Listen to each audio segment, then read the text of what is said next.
За нэг үе минь та бүхэндээ мэдээж дамжуул өрөхөд бэлэн болсон. За Арслан намын хяналтын ерөнхий хорооны гишүүн 50-аас хүрсэн байх гэж үндсэн хуулийн 16-ийг зөрчсөн асуудлаар гомдол гаргаж байгааг татварлан ажиллая. Хаусаа байна. За намайг бол мэдж байгаах тийм ээ. Арслан намын хүний хороонд Гамбар гэж хүн байгаа. Тэгээд миний хувьд яг хүний хүнслэг комиссын хүний хамгаалагчийн хорооны гишүүн болсон байгаа. Сонгон шалгуултанд ороод.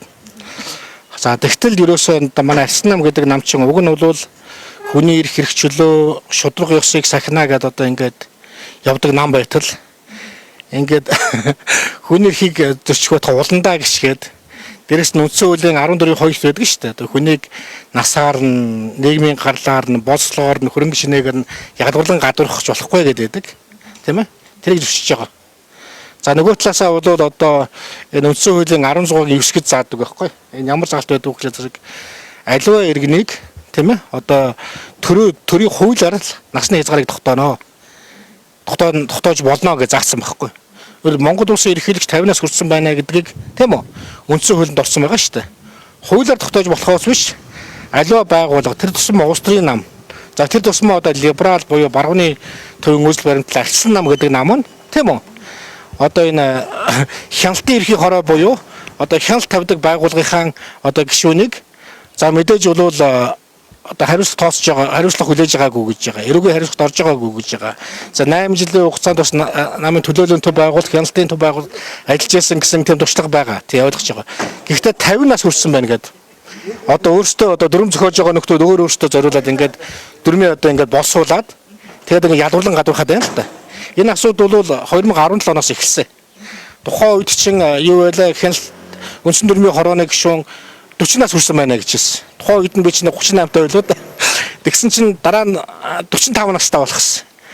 44 настай багт. За тэгээд 49 настай байхад 50 нас болгоно гэж яг одоо нэг хүн зориулаад насыг ингээд нэмээд нөгөө нэг арчилсан намын дүрм зохиодог нөгөө хэдэг анханаас чинь өөрөөсөө зориулж одоо ингээд мөнхийн одоо юу гэдгийг хяналт тавьдаг байгуулга болох гээд ингээд үзээд байгаад өнөөдөр харамсалтай байна. Тэгэхээр миний хувьд бол яг хөө энэ Монгол улсын хүний хүнслэг комиссд 26 оны 3 сарын 2-нд бол одоо ингээд гомд гаргасан тийм ээ. Бүхэл бүтэн одоо улс төрийн нам шинжлэгдээд бүхэл бүтэн одоо татвар төлөгчтэй мөнгөөр санхүүждэг болоод ингээд үндэсний аудитын газар за тэгээд сонгуулийн ерөнхий хороо улсын дэд шүүгт ингээд тайлбар мэдээлэл өгөөд хяналтанд тавьдаг болчихсон ийм хариуцлага болсон яг энэ үед дахиад нөгөө нэг Арслан нам нь өөрсдийнхөө дүрмдээ 50-аас хүрсэн бол хүн биш 50-аас заавал хүрсэн байж ич ухаантай байдаг гэж байгаа байхгүй. Тэгээд улсын дэд шүүхийн одоо шүүгч бол дор хаяж 25 наснаас дээш байна гэдээ хуулинд тогтоосон байгаа шүү дээ. Шүүхийн тухай хуулинд. Тэгтэл Арслан нам гэх зэрэг нь өөрсдийнхөө одоо хяналтын ерөнхий хорооны гишүүнийг 50-аас хүрсэн байна гэдэг. Ардын намын хяналтын ерөнхий хороо нас байхгүй. Тийм үү? Бусад одоо намуудад нас байхгүй. Гэтэл ингээд тогтоосон. Тэгээд сая би одоо 3 сарын 27-ны өдөр одоо хүний хүнслэг комиссийн тамгын одоо даргын одоо энэ хариу өгөх тухай гэдэг одоо энэ албан хариуг авлаа. Ер нь бол яг харахгүй 50 нас гэж тогтоосон өөрсгөө хууль зөрсөн байна гэж тогтоож байгаа. Монгол Улсын үндсэн хуулийн 16-гийн 9-т бол зөвхөн хуулиар насыг тогтооно гэж байгаа болохоос биш. Тийм үү? Өөрсдийнхөө дүрмээрээ ч юм уу одоо бүхэл бүтэн улс төрийн нам төрийн эрхийг байгуулдаг нам нь өөрсдийнхөө дүрмдээ 50 нас хүрсэн бол та ухаантай болон 50 нас хүрээгүй болохгүй гэдэг энэ заалт нь бол байж болохгүй маа. Тийм учраас энийг бол одоо комиссийн зүгээс бол энийг бол буруутгасан байдалд байж байгаа. Дээрээс нь одоо энэ ялангуяа одоо иргэний болон улсын олон улсын эрхийн факт байж байгаа. Энэ 25-д тийм үү?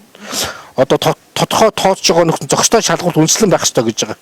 Зүгээр л одоо нэг үе шаттайгаар одоо өөрсдийнхөө одоо ахмадууд нь өөрсдөө мөнхийн одоо хяналтын байгууллагатай байх гэж хэдэн одоо намынхаа гишүүдийг нэг тийм баазах гэж өөртөө зориулаад бусдыг оруулахгүй байх ингээд хайрцагч байгаа үйлдэл бол энэ бол яг харахгүй хүний эрхийн ноцтой зөрчлөө гэдэг талаас нь ингээд дүгд хүчийг гарч байна л да тий.